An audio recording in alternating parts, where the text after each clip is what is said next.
As you know, Godrej and Boys is one of India's oldest business enterprise. In fact, 124 years old, with many diverse businesses, right from manufacturing of locks to defense and aerospace equipment, construction, consumer appliances, furniture, etc. So, as you see, the kind of businesses we have are very diverse, and there are multiple product lines in each business. However, since inception, Godrej and Boys is known for its commitment to environment and society and well-being of people. The principles of sustainability are embedded in Godrej and Boys' core values and are kind of amply demonstrated through various initiatives and innovations in the designs and production facilities that we have done over the years. So the company actually preemptively embarked on the proactive sustainability or green journey around decades ago, in fact. But a very systematic approach to the sustainability was taken in 2010 under the Good and Green Strategic Initiative on Sustainability, where we adopted an approach to greening of our processes and products and being a socially responsible corporate now aligning to the Sustainable Development Goals.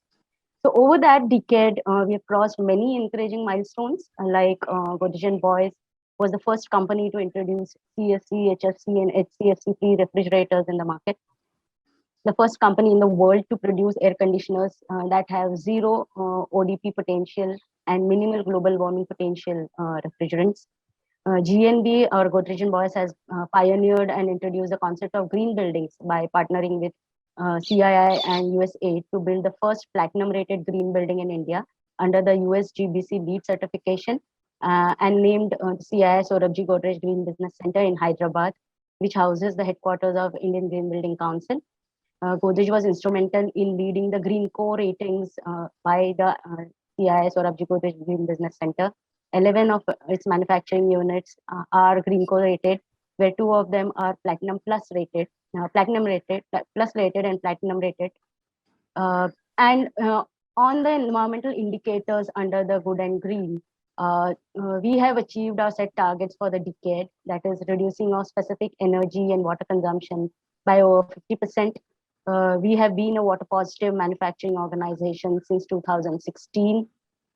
We have nearly doubled our energy productivity, achieved more than 99% diversion of non-hazardous waste away from landfills by effectively putting in place systems for reuse, recovery, recycling, and 50% reduction in our specific hazardous waste generation. And importantly, we have been able to reduce the footprint of generation of hazardous waste and disposal to less than 1% of our total waste footprint.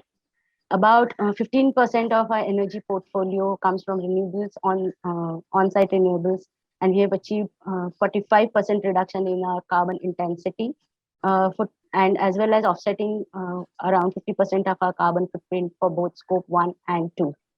Apart from working on the green facilities and processes, we have been parallelly working on greening of our products, wherein we have about 30% of our revenues coming from good and green products, which are better in terms of social quotient as well as environmental quotient if you consider a baseline case. Thus, we have been able to mainstream the sustainability with business. At Godrej and Boys, all our businesses undertake the life cycle assessment approach for their major products to adopt during the design and the planning stage itself for institutionalizing environmental friendly and sustainable products right at the concept stage. A few about Beyond Fence. What we have been able to do is we have been able to offset 40% of our e-waste generated because of the sale of products over the last 3 years, and 100% offsetting of the plastics that we put in the market due to our product sale. Or I would say we are plastic neutral in terms of what has been put in the market under the extended producer's responsibility. So just to scale up on our activities further on this, especially for improving energy efficiency, carbon footprint mitigation, we are committed to key global initiatives like the Renewable Energy Demand Enhancement, Global Alliance for Energy Productivity, and the Science Based Target Initiative. Moving forward to the next level, we are now declared our commitment to the EP100 initiative and again committed to doubling our energy productivity by 2030. The business ambition pledge for 1.5 degrees centigrade, where we are aligning with the science-based targets initiative of 1.5 degrees. And we are also committed to the net zero buildings by 2050. In fact, GNB has partnered with World Green Building Council to promote the net zero buildings in Asia Pacific region. And this was followed by setting up of India's first net zero building under the IGBC rating in the Cottajan Boys campus in Mumbai. So therefore, it's a holistic approach that we have taken on every indicator of sustainability. And just to end my small brief, that you all may be knowing, we have been conserving vast tracts of mangroves in Vikhroli in Mumbai, which is almost 75% of our total land holding. And this has been acting as one of the most important green lung of the city, and also giving a lot of ecosystem services like sequestering of carbon and cleaning up of the air and things.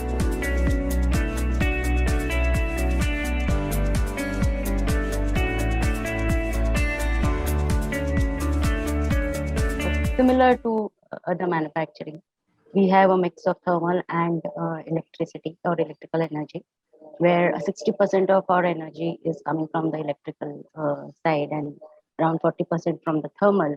Uh, uh, of course, I'm looking also offsetting, not considering the 15% renewable energy share. And of the renewable energy, around 50% is from the biomass based energy, and the other 50% coming from solar, primarily through rooftop as well as solar PPAs. But again, the same challenge about non-uniformity of policies between different states, and which keeps on changing every now and then. We have seen difficulty in moving ahead in pushing the envelope on increasing the percentage of PPAs that we do.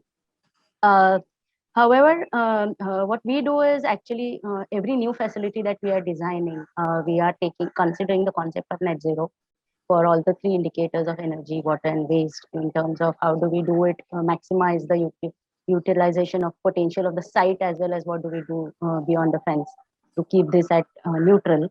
Another option that we have recently come across is the utility companies actually offering you 100% renewable energy as part of the electrical energy that you are consuming. So we have started looking at that for our buildings. And we have just done the first agreement with Tata Power. The whole concept is, although there is an incremental cost of to the electricity that you would be paying, that would push you more towards driving the energy efficiency projects, where the paybacks could be much faster because of the higher quotient incremental cost that you're paying for the renewable energy. However, the commitment stays in terms of going 100% renewable and net zero by 2050. And therefore, we have started experimenting or using this. And so, two important points: one, design for minimum energy consumption for use, and two is using the maximum potential of your own site or project. So when I say design, one small example I'll give is we have done a lot of substitution of our process chemicals, etc., which are now used at a room temperature or a ambient temperature, rather than needing to heat that up for the processes. So that's basically bringing down your energy consumption at the design phase itself.